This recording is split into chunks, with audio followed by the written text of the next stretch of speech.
So the first one, heat of combustion, as I said, the demonstration only. If we were to do it, we would have set up this calorimeter here.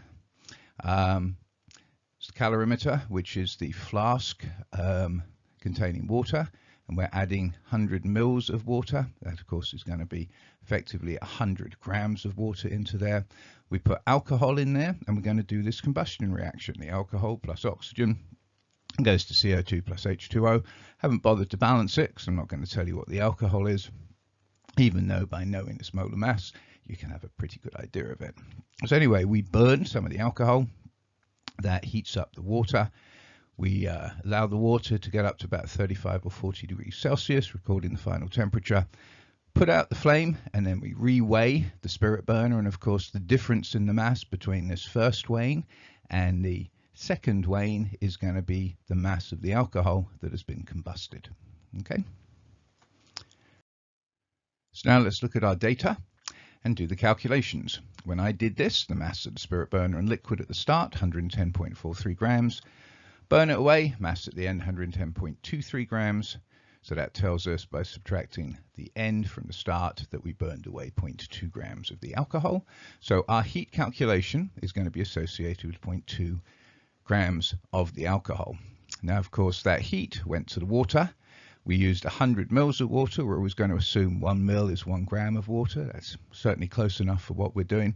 Notice, beautiful blue color, because that's the mass of the water. Initial temperature of the water was 20.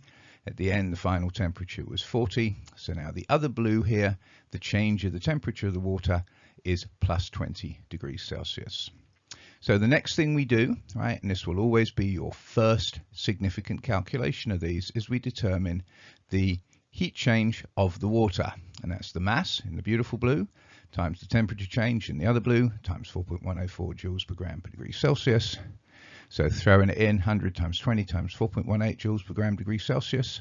So the heat change of the water, 8360 joules. Now that's positive because the water gained heat, right? The temperature went up. But of course, we don't really care about the water except as a means to an end. What we care about is the heat change associated with burning the alcohol. And that heat change for the alcohol is the opposite sign to the heat change for the water. So that's where we see that gold color. Remember, the water gained 8,360 joules, so therefore the reaction lost 8,360 joules. So the Q of this reaction associated with the 0.2 grams of alcohol minus 8360 joules. Now we'll go to purple because that came from the 0.2 grams of alcohol. We don't care about grams, we care about moles. We know the molar mass of the alcohol is 74 grams per mole, so therefore the moles of alcohol, 0.00270 moles. So 0.00270 moles produced minus 8360 joules. Now we want to do that in terms of per mole, the heat of the combustion.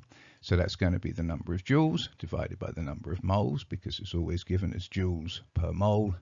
Pop that in, we get minus 3,096,296 joules per mole, or in a more realistic level of precision, minus 3,100 kilojoules per mole, obtained by just dividing this by 1,000 to go from joules to kilojoules. Okay, so you see the process. We look at the change in temperature for a certain mass of water. That gives us the heat change for the water. The heat change for the water changed the sign to get the heat change for our reaction, whatever we did. And once we got that heat change in joules, we turn it into joules per mole.